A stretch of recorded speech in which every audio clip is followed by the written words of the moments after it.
D'abord, M. Lemoine, merci de nous accueillir dans votre laboratoire de recherche sur le hockey à l'UQTR. Je suis certaine que bien des téléspectateurs découvrent qu'on a ce laboratoire-là.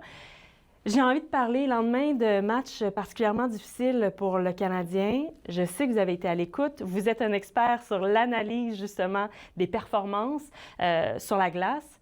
Quel est votre regard sur la soirée d'hier pour le Canadien? Effectivement, soirée très difficile, semaine très difficile pour les Canadiens de Montréal, mais avec une ligne très mince, parce qu'à quelques millimètres près, le Canadien aurait pu être 2 ou 3-0 dans la série. Donc, on a des préoccupations aujourd'hui qui remettent un paquet de choses en question, alors que si ces 2-3 millimètres-là vont dans le bon sens pour l'équipe, on n'a pas le même discours. Donc, c'est toujours une ligne très mince. Le hockey de séries éliminatoires, c'est aussi un niveau de compétition qui est tellement relevé. Depuis le début de cette rencontre-là entre les Hurricanes et le Canadien, on parle du niveau de fatigue. Parce que les Hurricanes ont eu quelques journées, un peu plus de 10 jours de repos avant de retrouver le Canadien sur la glace, alors que c'est tout le contraire pour le tricolore. On multiplie les séquences aux 2 jours. Selon vous, est-ce qu'effectivement ça joue dans la balance? Bien, le phénomène de la fatigue, premièrement, il est très difficile à palper. À mettre vraiment un doigt sur dire oui, il y a une fatigue. La fatigue est très variable d'un individu à l'autre. Il y a une dimension de fatigue qui est plus mentale, une charge mentale élevée, une pression qui est forte. Des études ont été faites avec des matchs simulés pour démontrer un peu ce qui se passe à l'intérieur d'une période 1, 2, 3. Mais très peu d'études ont fait vraiment un regard approfondi au fil d'un match ou au fil d'une série. Ce qu'on connaît sur la chose, c'est qu'au fil d'un match, il y a des déclins dans certains paramètres physiologiques. Lesquels? Efficacité du système musculaire qui est baissé, augmentation jusqu'à 6 fois le taux de lactate sanguin, donc des capacités à fournir des efforts qui est défiée. Moins de sprint, moins de temps passé à des efforts intenses, des sprints répétés qui diminuent en quantité. Donc, il y a vraiment des impacts observés. Par contre, on n'a jamais vraiment corrélé ces impacts-là avec le contexte du match. Prenez par exemple une équipe qui mène 4-0. Oui.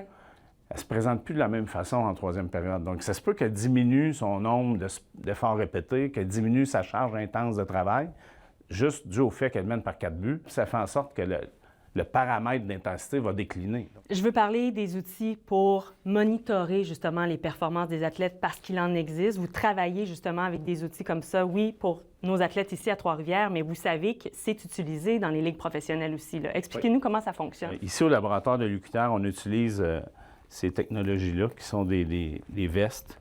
C'est un système de capteurs inertiels de mouvement, des accéléromètres, qui nous permettent de quantifier à peu près tout ce qui se fait sur la glace. Donc, quantifier les efforts à haute intensité, le temps passé à haute intensité, la quantité d'impact, la charge de travail, le volume de jeu sur la glace, en dehors de la glace. Donc, ça donne vraiment une quantité d'informations qui est très, très intéressante. Ça nous permet de monitorer comment les joueurs évoluent au fil d'un match, mais aussi au fil d'une saison. Au niveau avec les Patriotes de l'UQTR, on a fait un suivi depuis 2 années. On fait vraiment le monitoring des joueurs pendant une saison complète. Puis là, on regarde un peu les patterns, puis on est capable d'avoir les joueurs qui sont plus sensibles aux paramètres de fatigue versus ceux qui sont moins affectés. Ça devient un outil intéressant pour l'athlète aussi, puis pour la valeur du joueur aussi. Jusqu'il y a 2 ans, l'utilisation de capteurs de ce type-là était proscrite dans la Ligue nationale de hockey.